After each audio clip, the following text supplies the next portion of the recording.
Aksi nekat perampokan minimarket di Kabupaten Indramayu, Jawa Barat terekam kamera pengawas CCTV. Dalam rekaman CCTV terlihat jelas pelaku menodongkan senjata tajam kepada pegawai minimarket di Desa Ujung Jaya, Kabupaten Indramayu, Jawa Barat. Pelaku yang merupakan mantan karyawan berhasil membobol puluhan juta rupiah.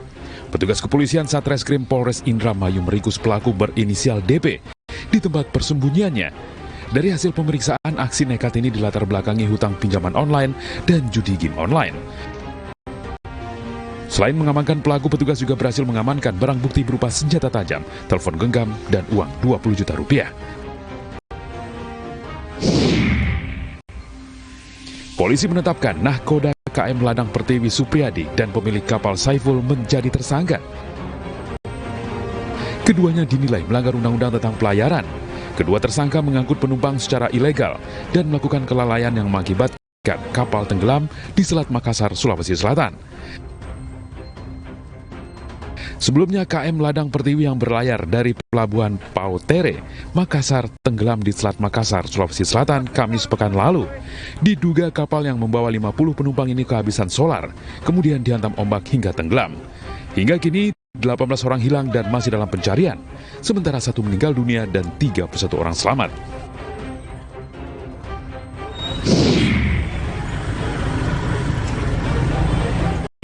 Di beberapa daerah harga telur mulai merangkak naik sejak sepekan terakhir, di antaranya di Buleleng, Bali. Di Pasar Anyar Singaraja, harga telur per papan atau setara 30 butir naik dari Rp45.000 menjadi Rp51 hingga Rp53.000.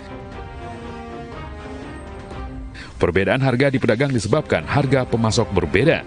Selain telur, harga cabai juga naik. Kenaikan harga cabai berbagai varian mulai dari Rp6.000 sampai Rp8.000 per kilogram.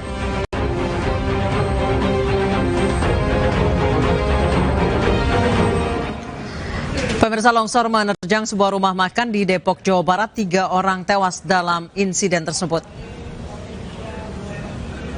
Ketiga korban tewas merupakan satu keluarga yang sedang makan di rumah makan ini. Longsor diduga akibat curah hujan tinggi mengakibatkan tanah di tebing dekat rumah makan longsor dan menimpa saung.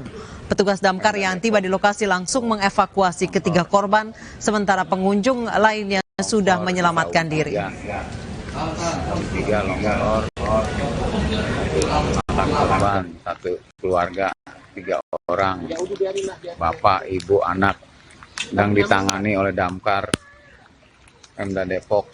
Tuh, longsor, tuh mayatnya tuh mayat 3 yang ditutupin. Motor gue lihat kunci di motor. Tuh.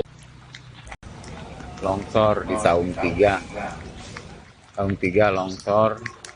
1 makan korban, 1. Pemirsa, longsor ini terjadi di sebuah rumah makan saung di kawasan Depok, Jawa Barat. Longsor ini mengakibatkan 3 orang yang berasal dari satu keluarga meninggal dunia.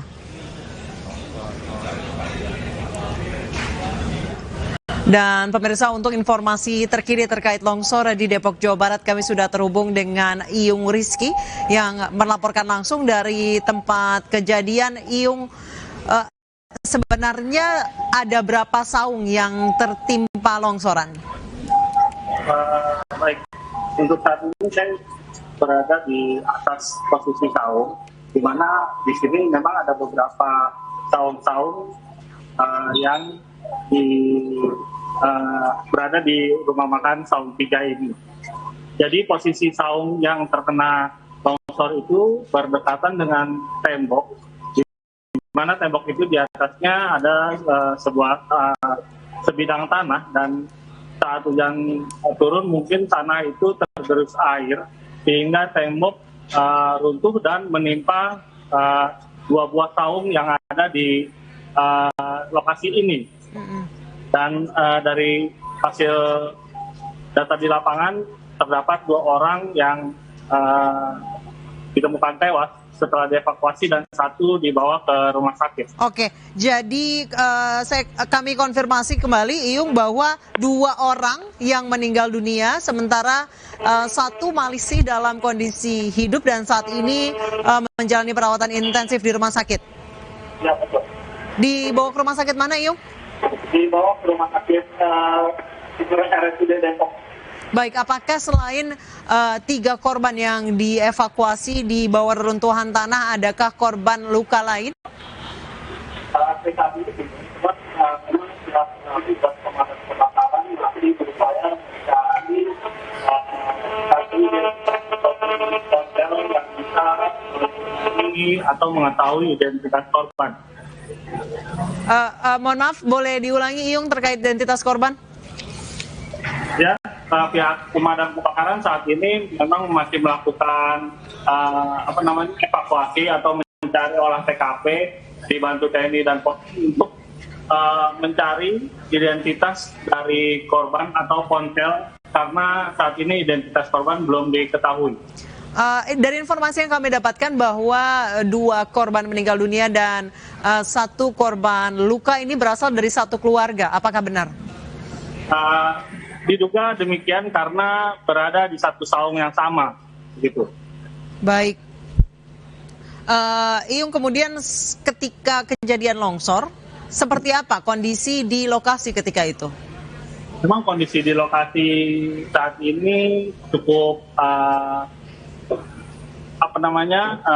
cukup terjal. Kondisi saungnya dan hujan masih terus turun. Pihak polisian saat ini memang masih mencoba melakukan olah TKP dan warga sekitar memang tadi juga sempat kami tanya bahwa hujan memang turun cukup deras begitu.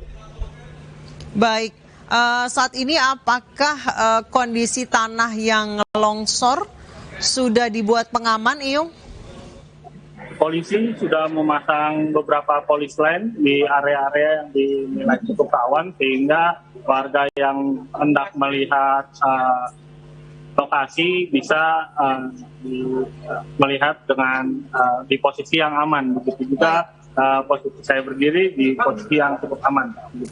Baik, terima kasih Iyung Rizky melapor langsung dari Depok, Jawa Barat. Tetap jaga keselamatan, Iyung, selamat bertugas kembali. Pemirsa, jasad seorang perempuan ditemukan terseret arus sungai di Kabupaten Jombang, Jawa Timur. Jasad ditemukan warga tersangkut di ranting-ranting kayu di tiang jembatan.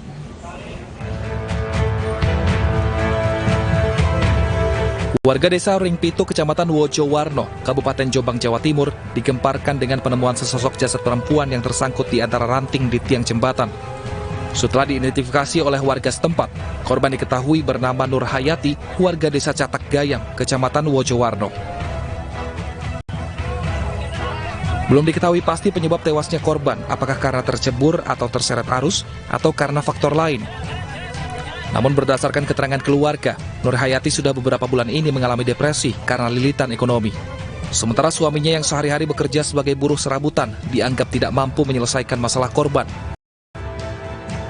Menurut keluarga, Nur Hayati sudah berkali-kali ingin mengakhiri hidupnya, namun berhasil dicegah. Pada Rabu pagi, Nur Hayati menghilang dan sempat dicari keluarganya.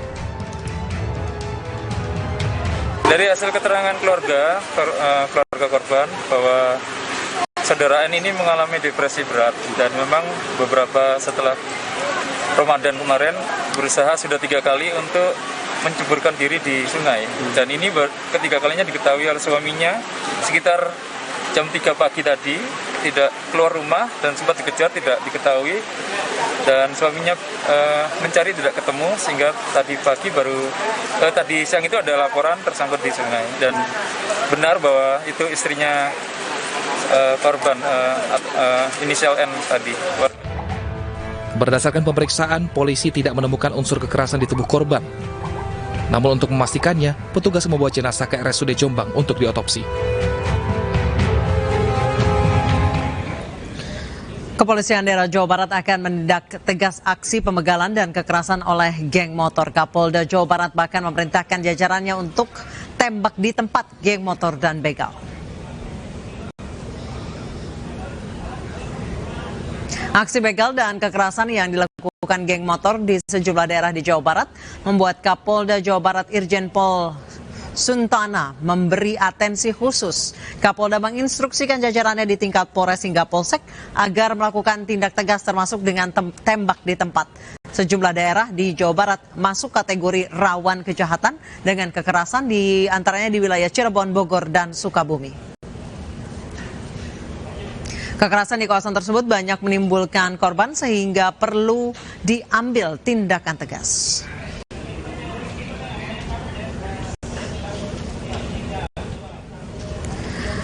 Subdit Resmob Polda Metro Jaya mengungkap kasus temuan jasad dalam karung yang mengapung di Danau Wagir, Kabupaten Tangerang, Banten.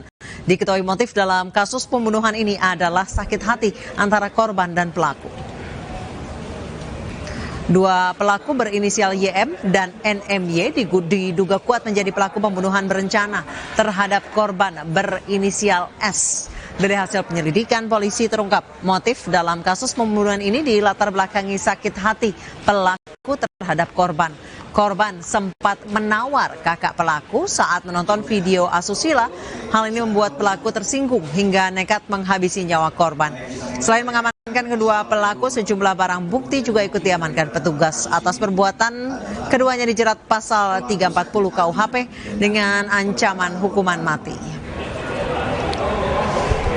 Pada saat sebelum terjadinya tindak pidana, pelaku SY dan juga NYM ini bersama dengan korban Suherlan berkumpul di rumah korban pada tanggal 29 Mei 2022 pukul 08.30 waktu Indonesia bagian Barat. Kemudian mereka di situ ngopi bersama, kemudian juga menonton video porno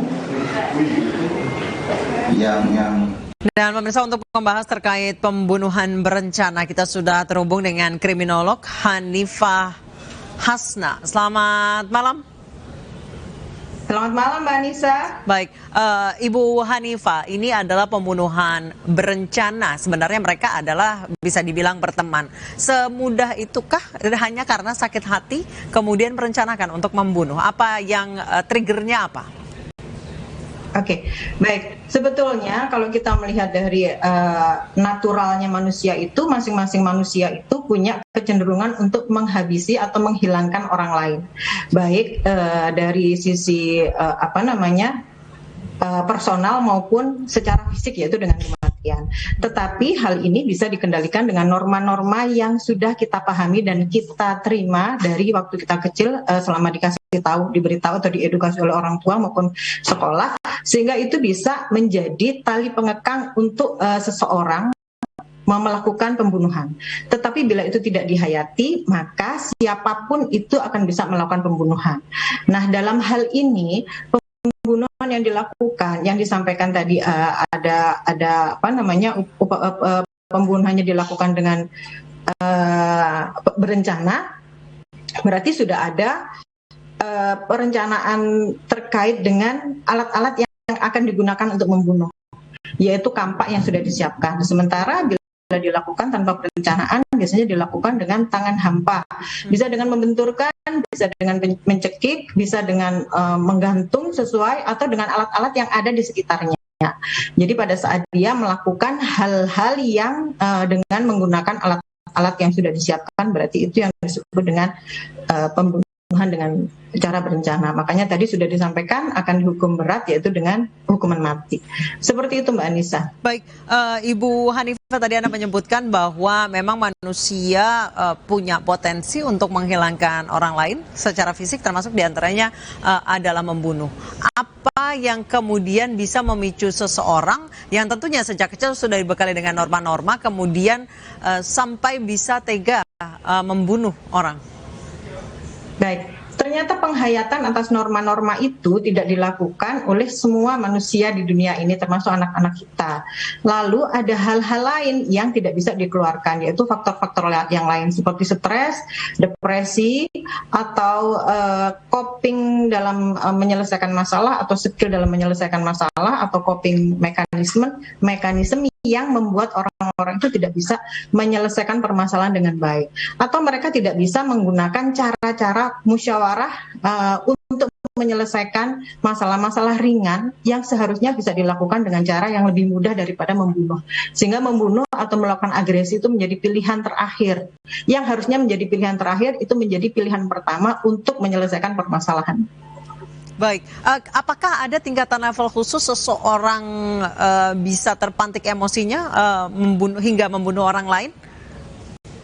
Ya, jadi ketika seseorang itu memang tidak punya coping mechanism, mereka biasanya hanya menggunakan naluri hewani, gitu ya. Jadi di dalam otak kita itu yang bekerja adalah yang paling belakang itu adalah otak reptil yang isinya adalah menyerang, bertahan atau lari. Jadi fight, freeze atau fight, freeze atau pokoknya dia harus menyerang, dia harus berhenti atau dia harus berlari. Nah, ketika dia mengambil fight, dia akan melakukan hal-hal yang bisa menyelamatkan sakit hatinya, yaitu dengan cara menghilangkan nyawa orang lain itu.